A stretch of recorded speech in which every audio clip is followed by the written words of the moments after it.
begin with the history. This graph, you may recognize, it's a partial map of the internet. It's based on data from about 2005. And it's just one way, among many, to visualize and try to imagine. It's a kind of visual metaphor for what we think of as the network. Right, around that same time, around that same historical moment in 2005, I think, there was a general shift in the collective imagination of the network. What I call in this recent book, the eversion of cyberspace. It's a concept and term I take from the science fiction author William Gibson. This eversion of the network, I argue, it's turning itself inside out, more about that later, was a precondition for and a spur to the emergence of the new digital humanities between about 2004 and 2008. Now, using computers in humanities research goes back much further, at least this far, to the era of punched card data processing machines, tabulators, and calculators, just at the birth of the earliest stored program computers. That was when this Italian Jesuit linguist, Father Roberto Bussa, who's often said to be the founder of digital humanities, began collaborating with IBM, using punch card machines to create a massive, limitized concordance to the works of to the works of St. Thomas Aquinas. That project took decades and reached from New York to Milan, and eventually produced 56 print volumes, as well as electronic texts in multiple formats. It required a complicated collaboration between academic and corporate cultures, mediated by technical specialists, many of them women. The book I'm writing right now, actually, this morning, is about the emergence of humanities computing at that earlier moment. How the technologies available to Father Bussa and his workers both made possible and constrained his mid-20th century research. And what was possible began to change radically when computers started to get connected to one another in the 1960s. As you probably know, thanks to the Defense Department and its ties to university research. And the results include all sorts of related technologies, packet switching, TCP/IP, the ARPANET, and the internet of the late 20th century. As George Dyson says, networks developed for communication between people were adapted to communication between machines. Billions of dollars were sunk into cables spanning 6 continents and 3 oceans in a web of optical fiber engulfed the world. A process that peaked, Dyson says, in 1991. So from the early mid-60s to 1991. At around that same moment, this became a widespread popular term for the network, as most people imagined it. Novelist William Gibson coined the term cyberspace. He's in the OED for it. First for a 1982 short story set in the 2030s, where, interestingly enough, it's an imaginary brand name. And then used most famously in his 1984 cyberpunk novel, Neuromancer. An immaterial, disembodied virtual reality, a consensual hallucination, a transcendent world made up of clusters and constellations of data, like city lights receding, as the book says. Cyberspace was imagined as another plane, a world apart. Interestingly, Gibson said that cyberspace was inspired by watching arcade video game players, leaning into their machines, bumping the cabinets and hitting the buttons. In the novel, a fictional documentary actually says that the network, this imaginary science fictional network, has its roots in primitive arcade games. Gibson, who was not himself a gamer, and I think that's important, imagine that those obviously engaged gamers must have been longing to be immersed in the virtual world on the other side of the screen, that they were trying to transcend the limitation of their bodies and be uploaded as pure consciousness into the digital non-space of cyberspace, which Gibson depicted as a glowing, abstract grid. The contingencies of material reality burned away, sublimated into green and amber phosphor. For almost 2 decades after that, the prefix cyber was everywhere. Nowadays, last week, only the governments, the police, military security consultants, people dealing with North Korea or Anonymous still use the term entirely free of irony. I think that's interesting, and maybe we can talk about why during discussion.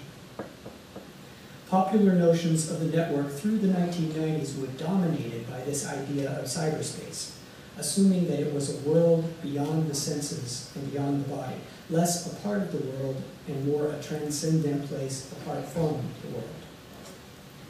But 25 years after he invented cyberspace, Gibson overwrote his own earlier metaphor, as it were. In the 2007 novel Spook Country, he imagines a journalist, a curator, and a locative artist.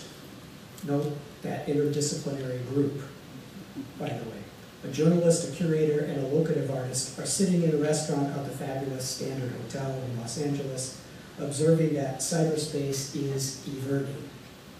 That's with an E. That is, turning itself inside out, spilling out into the world. The artist in the group is the one who dates the key precondition for this shift to May 1st, 2000, when the US government turned off selective availability to its GPS satellite data.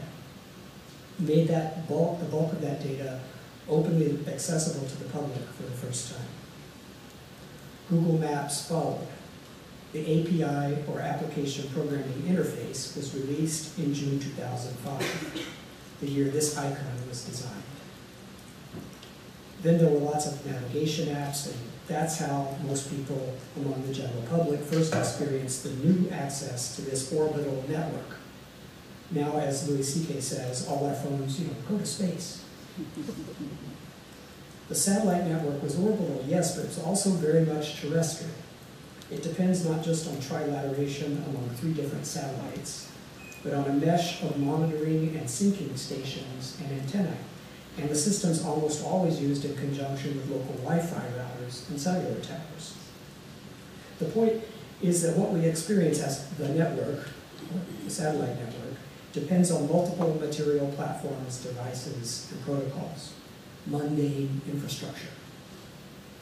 And a significant portion of that network, as it's locally experienced, is of course now wireless and distributed invisibly in the ambient environment through what Anthony Dunn has called Hertzian space, the soup of electromagnetic radio signals all around us most of the time.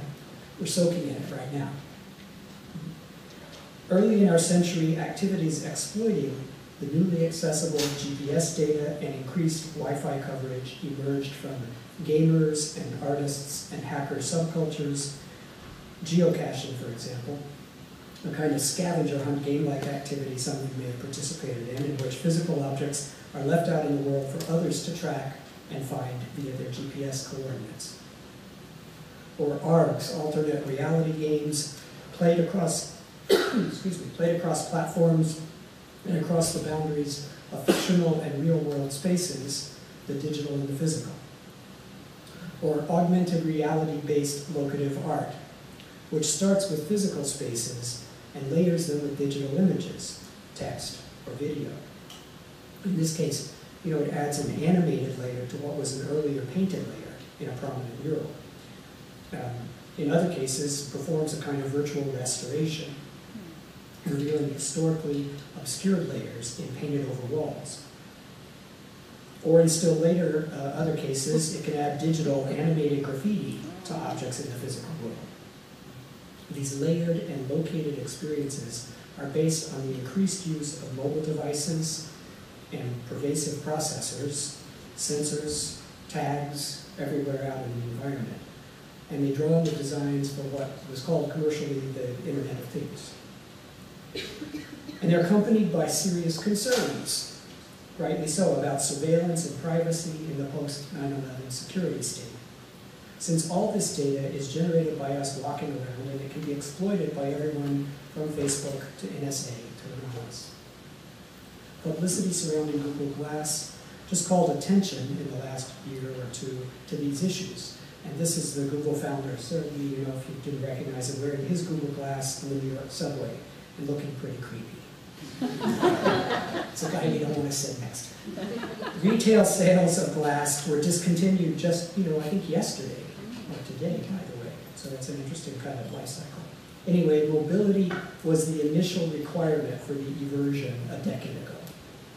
This flip phone dates from that era, precisely, and enabled a dynamic experience, partly based on the serial handoff structure of cellular communication architecture. That's why they call it cellular.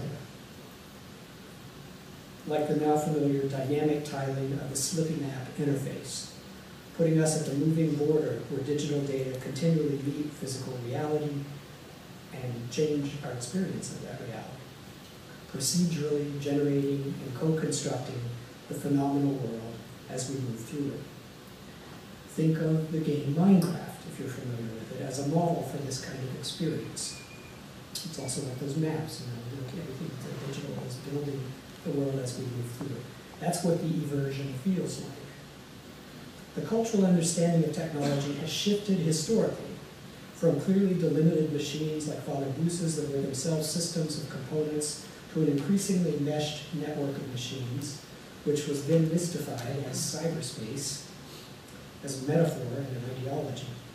And then it's turning inside out to re-expose the historically social, locative, embodied and object-oriented nature of our experience of the network. The eversion returns the network and us to the world at large. Now, Gibson's notion of the eversion of cyberspace is just one name for a general shift noted by a number of media studies specialists in recent years. What Kate Hales, for example, has identified as a fourth phase in the history of cybernetics, a shift from virtual reality to mixed reality, or environments in which physical and virtual realms merge in fluid and seamless ways.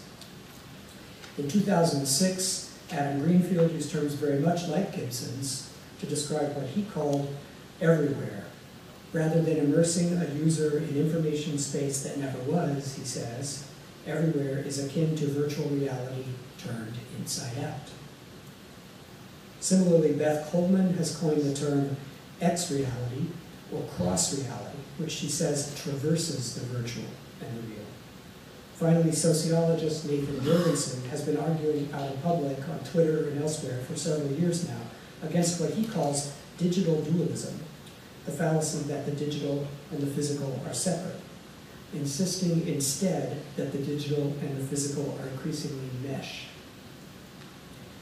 I think all of these authors, including Gibson, all writing from different perspectives, are responding to the same general cultural shift.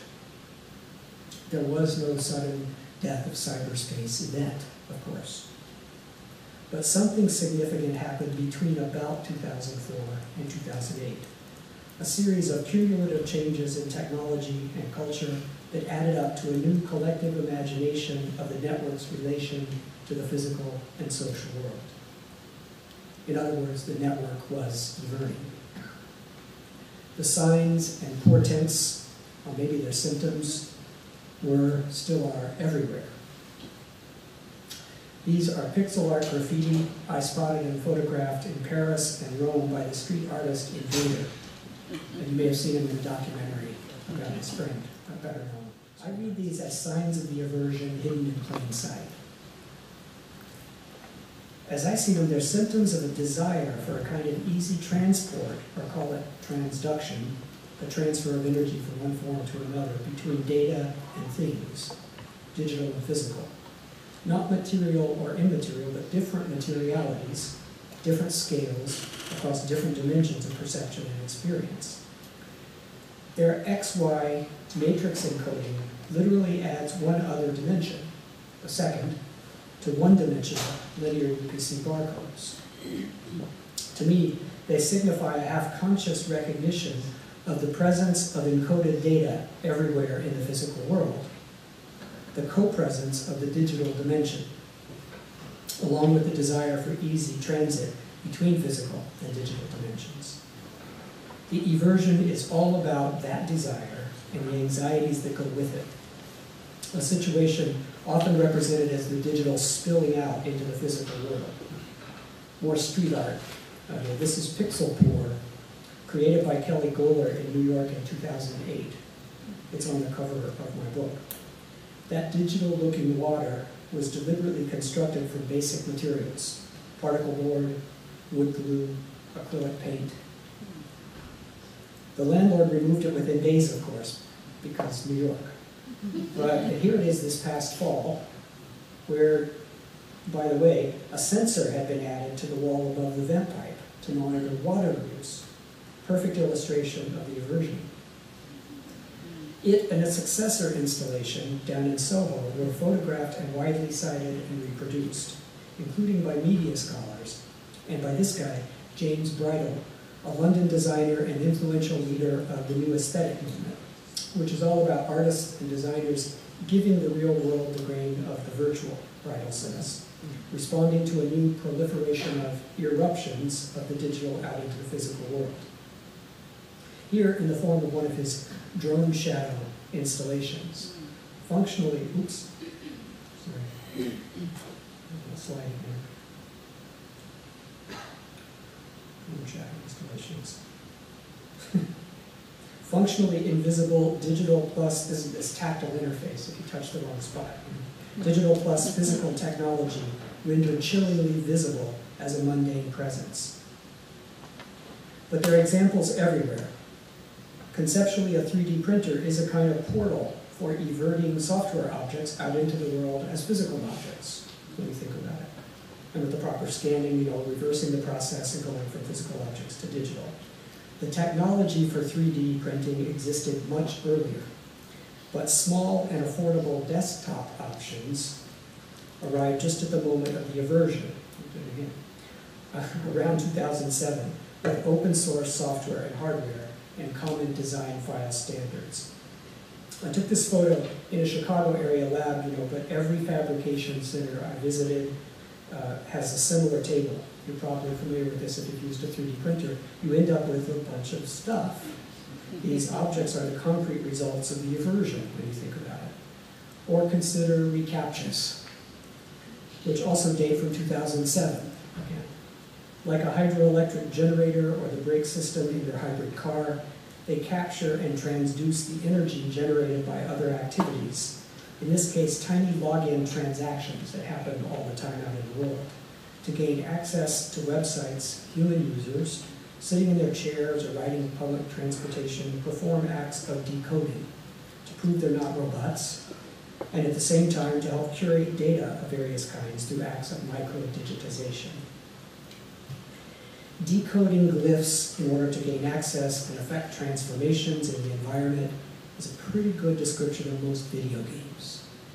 In fact, I think games offer rich models in new media of the Eversion, based as they often are on the interdimensional navigation of overlapping worlds, mixed reality environments in which data, statistics for example, are by design combined with manipulable, if virtual, objects.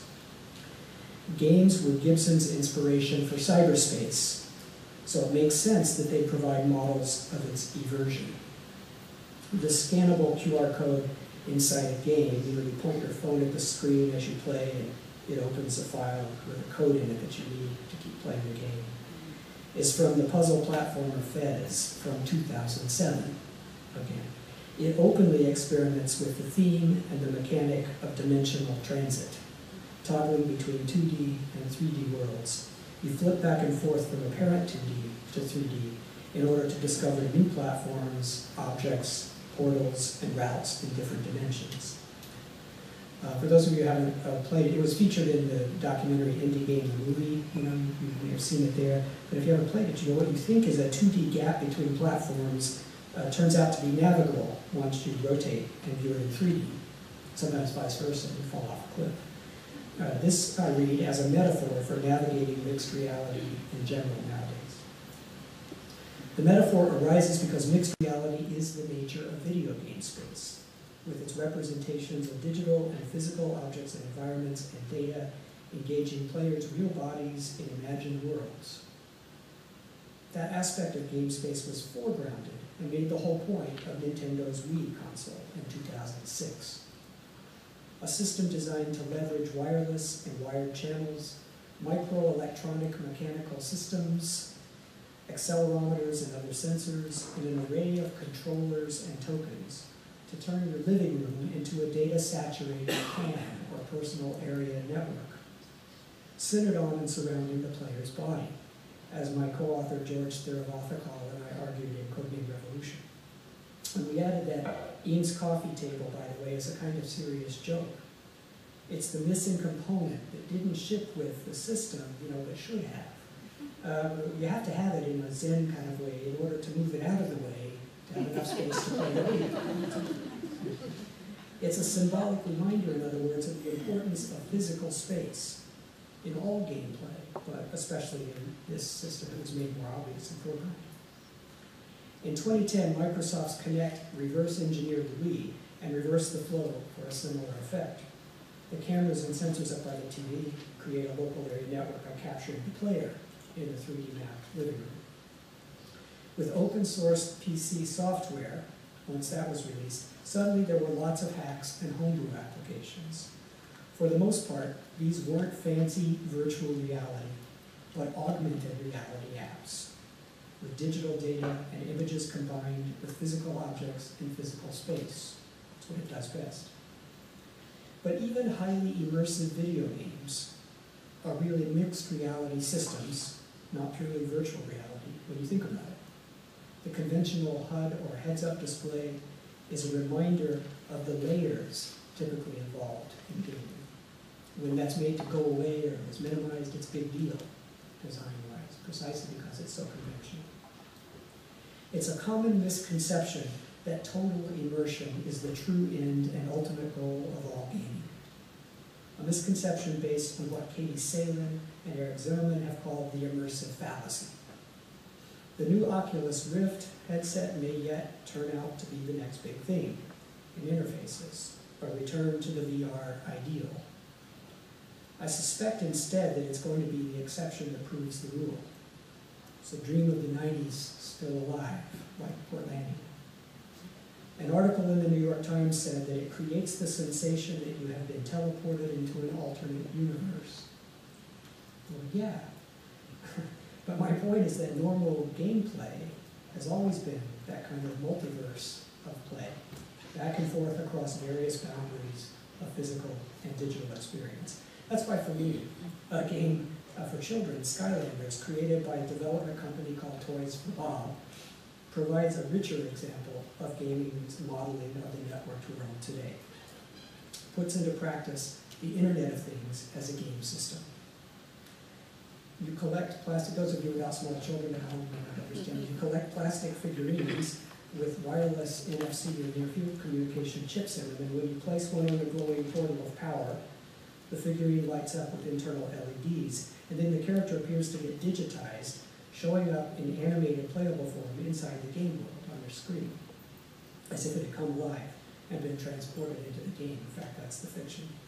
It stored statistics and data intact. And that's the cool part. When you take it off the portal, the object retains its updated data, figured in the game as experience and memory.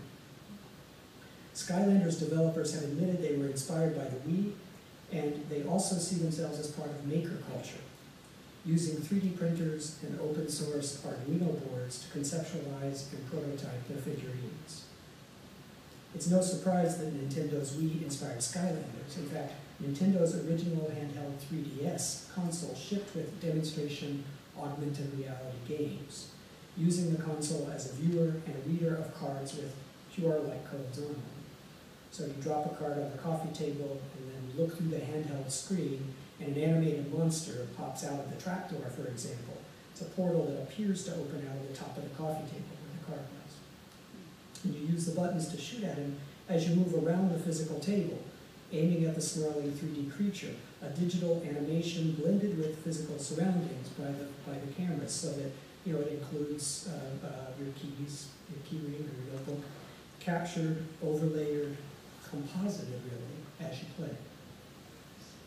And to complete the circle, this past holiday season, Nintendo released its own NFC-enabled game figurines, Amiibos, just like Skylanders really in conception. Over 50 years ago, Roland Barthes said that toys always mean something, and this something is always entirely socialized, constituted by the myths or the techniques of modern adult life. If he's right, if, as he argued, toys prefigure the world of adult functions, then the semiotics of the Wii and Kinect and Skylanders suggest a world, and this is a source of both desire and anxiety, suggest a world in which people's experience of the network takes the form of transit back and forth across a fluid boundary between the physical and the digital in mixed reality space. A number of recent works of imaginative fiction have dealt with the eversion's mixed reality, including, for example, Neil Stephenson's novel of a massively multiplayer online role-playing game overlaid on the geography of the physical world, Rimdi, Sleek, and Thomas Pynchon's weird crime story, taking place where parallel digital and physical worlds overlap in New York around 9/11, Bleeding Edge. In fact, that book, by the master of paranoia, seems to address Gibson's eversion directly. As the real-world action in New York gets entangled with another MMO, this one called Departure, spelled punningly, departure. The protagonist notes at one point that increasingly she's finding it harder and harder to tell real New York from digital translations of it. As she puts it, there arises the possibility that departure is about to overflow out into the perilous gulf between screen and face. In other words, this online virtual world feels like it's about to evert. Mixed reality is also the central theme of Robin Sloan's 2012 novel, Mr. Penumbra's 24-Hour Bookstore. Yes, it's about books, but also game-based 3D modeling, mass digitization, GPS, Google's hubris, social networks, and the history of printing and the humanities in the West. I agree with Matthew Kirschenbaum, and the author Sloan basically concurred with us on Twitter, that this is perhaps the first novel of the new DH. In it, Sloan argues for the importance of a mixed physical and digital culture. Interestingly, he's an associate of the journalist Tim Carmody, whose book Futurist Manifesto, published in 2010, called for combining the technological sophistication of traditional humanism and the humanist possibilities of new tech. And that's what English teachers call a chiasmus. But it's also accurately a description of the agenda of academic digital humanities in the past decade. So just to tie this all together, at the moment of the eversion between about 2004 and 2008, a new model digital humanity simultaneously emerged, was reported on by the press, and produced a number of grants, centers, programs, and events, including happily the present one. Key landmarks include the publication of a Blackwell Companion to Digital Humanities, the establishment of the NEH Office of Digital Humanities, the creation of professional organizations and dedicated journals in the field, and the publication of influential scholarly monographs anchoring the literature, all of which was reported on in the Chronicle of Higher Education and the New York Times and elsewhere. Taken together, it's a remarkable cluster of institutional, intellectual, and social events. It coincided with an equally remarkable cluster of technological, which is to say also economic and social events. That's not just a coincidence. But it's also not just a matter of technological determinism. It's a complicated series of interrelated occasions, affordances, and constraints, to use the engineering terms, in multiple arenas. In this context, it's important to remember what Lisa Gittleman says about media. I think it's true of network technologies as well. They're always socially realized structures of communication, where structures include both technological forms and their associated protocols, and where communication is a cultural practice. It's in these terms that I understand the new digital humanities over the past 10 years. My point is simply that it didn't emerge in a vacuum. It isn't an isolated academic phenomenon.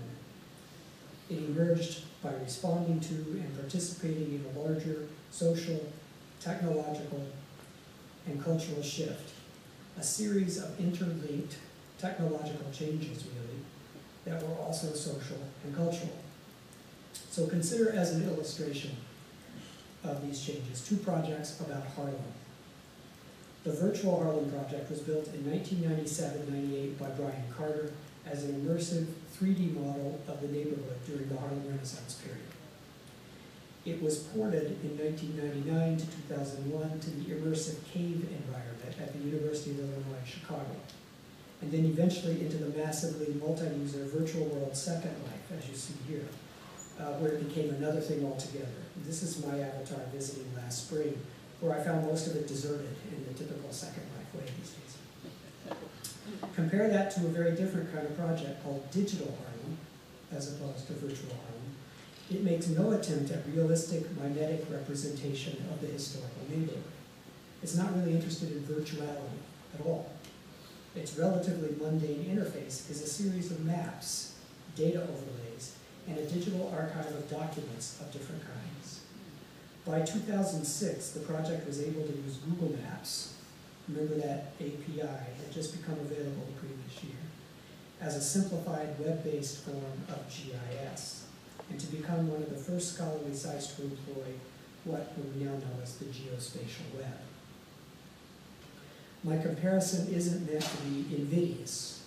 I respect both projects for what they did in context and with very different goals at different times.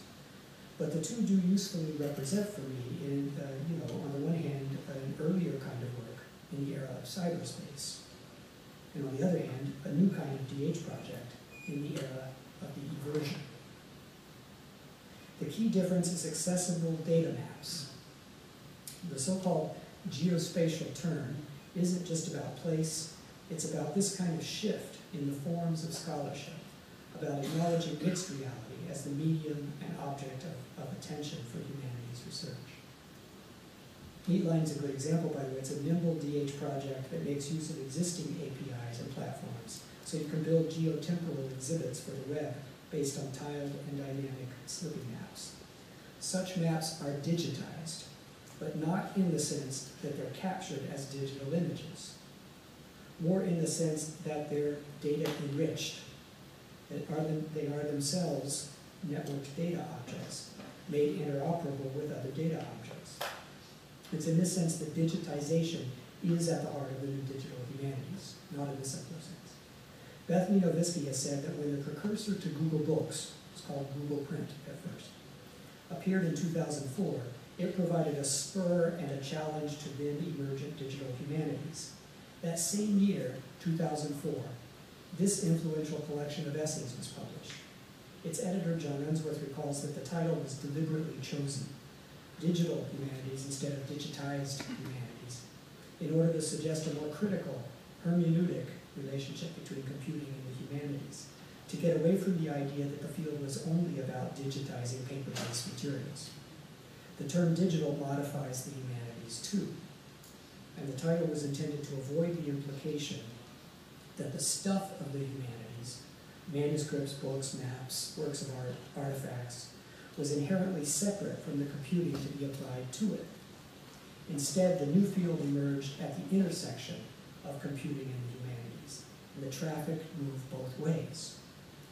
In this framework, to digitize is to put digital technologies into reciprocal conversation with an array of cultural representations and artifacts, including born digital artifacts. It's not a one-way street, and it's not a process of simply converting and uploading old materials in new formats.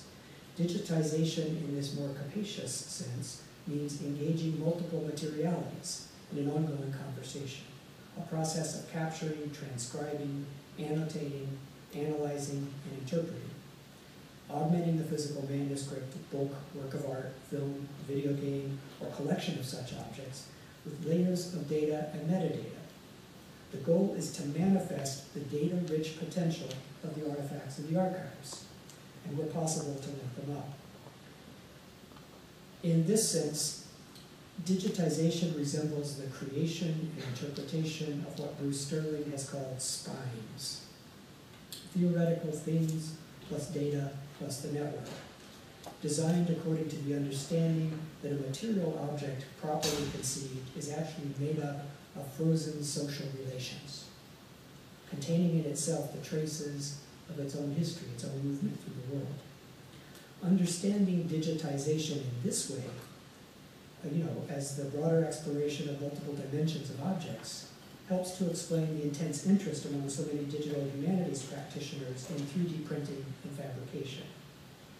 What's going on at the University of Victoria, for example, led by Gentry Sayers, is exemplary in this regard, but the interest is widespread, including at my own center.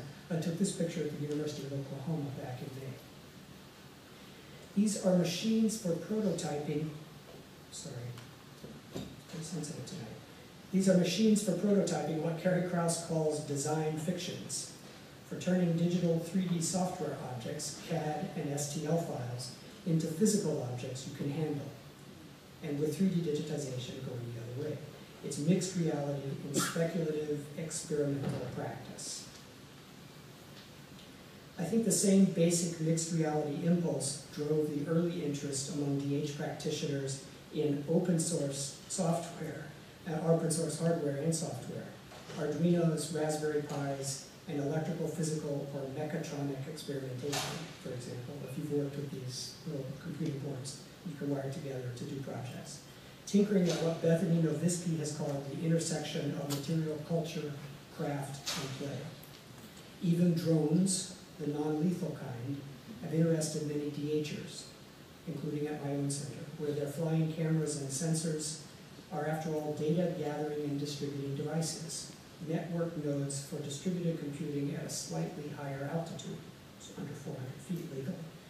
They're another experiment with navigating the grid of data and connections brought into awareness by the Eversion. For the most part, I'd argue this kind of hands-on work and play is not a retreat from theory. You can see Ramsey and Rockwell and Tara McPherson, especially, and William Turkle on making as thinking, making things as theorizing, as form of what Ian Bogost calls philosophical carpentry. But actually, I have an even more specifically historical hypothesis in mind. I think that much of the supposedly practical digital humanities, all this making and doing things, was produced in the first place, sometimes beginning at so-called back camps by younger scholars working with a keen awareness of the eversion as it happened. These images are borrowed from Victoria, by the way. This kind of work draws inspiration from and often overlaps with the non-academic maker movement. The coding and designing and making are typically undertaken not in avoidance of theory. It's not instead of thinking theoretically, but against disembodiment, against the immaterialist ideology of cyberspace. Not just fabrication, but much new DH work can be understood in this way, I think. From digital forensics to platform studies and game studies, including data visualization and analysis, which are, after all, just a way to reveal and represent otherwise hidden dimensions in collective archival materials, such as very large corpora texts. Dimensions of meaning already potential in them, but which may only appear when constructed at an algorithmic distance, on a different scale. And if you're interested in this, see Ted Underwood, Matt Jockers, and Scott Weingart, for example, but also see Franco Moretti, whose graphs, maps, trees appeared in the midst of the Eversion in 2005 and inspired a good deal of this work.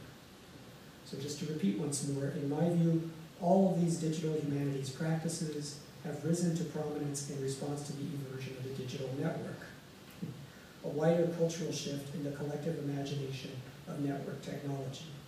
Talking about metaphors for the network, imaginings, but they have real material consequences, including real dangers. Most obviously, the increased potential that comes with technologies of the inverted network for near ubiquitous surveillance, exploitable self-surveillance. DH has been accused by some of being complicit with the forces behind these trends, but it's my sense that the tendency of most DH practice is more critical than this, that it at least makes possible materially engaged and informed critical interventions. It's more in the spirit of this shielding device, which detects Google Glass or camera drones and boots them from your Wi-Fi network. At least DH, as I'm describing it, can help to theorize and frame network technology in actionable ways. Still, DH participation in the technologies of the Eversion might seem inadvertently to lend support to what Evgeny Morozov has called solutionism, the belief that technology is all about solving constructed social problems, a form of technological determinism that's rejected. These are real dangers, these associations, and they're reasons for theoretically self-conscious critical awareness. But consider for a moment the 19th century story so often cited as cautionary when it comes to techno-solutionism. A story about an egotistical, naive positivist who works with his hands. It can be read as an allegory of the blindnesses of digital humanities. It's true that digital humanities often celebrates coding and making things in a lab or a workshop, often from pre-existing stitched-together parts. But follow out the reading for just a moment, you're an English professor. The novel isn't really a parable against science or technology. That latter term, by the way, is a concept with which Mary Shelley would not have been familiar, though she knew all about the machinery question. But that's another talk. It's about the tension between intellectual exploration and social community. Victor's creature, remember, only becomes a monster when he's insufficiently socialized. You could say the problem begins when Victor refuses open peer review for his research. He shuns collaboration and he retreats to his workshop of filthy creation, as he calls it, turning aside from the world. At their best, the new digital humanities experiments, on the contrary, are self-consciously focused on social relations and their infrastructures, are aimed at consequences in the material world of people, places, and things. The best new DH engages in worldly, socially networked research in the context of an internetwork that's immanent, not transcendent, social rather than isolating, worldly rather than otherworldly. Another little monster. Why are DHers so fond of this platform at the moment, you might ask yourself? Many of them are programmers, yes, and they're used to using it for committing code, but they also use the Git version control system as a general publishing platform. It can fork text documents as well as code and sometimes publish blogs or manifestos.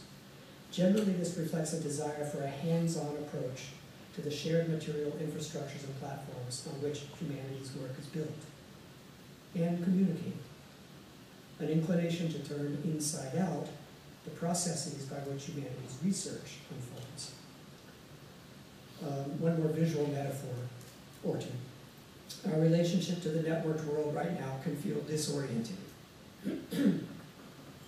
A little like living on a non-orientable surface, like this Klein bottle, always already turned inside out. A place where digital and physical dimensions are combined in what H.P. Lovecraft called weird geometries.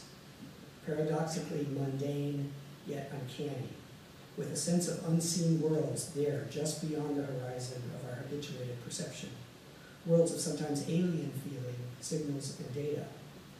That's the experience, I think, that the metaphor of the Eversion is meant to express. One role for the humanities in this moment might be to foreground our present condition, to help us all grasp and navigate these parallel universes, this mixed reality world, critically, experimentally, by modeling the shifting manifold topology from within as it happens, as it continues to evert.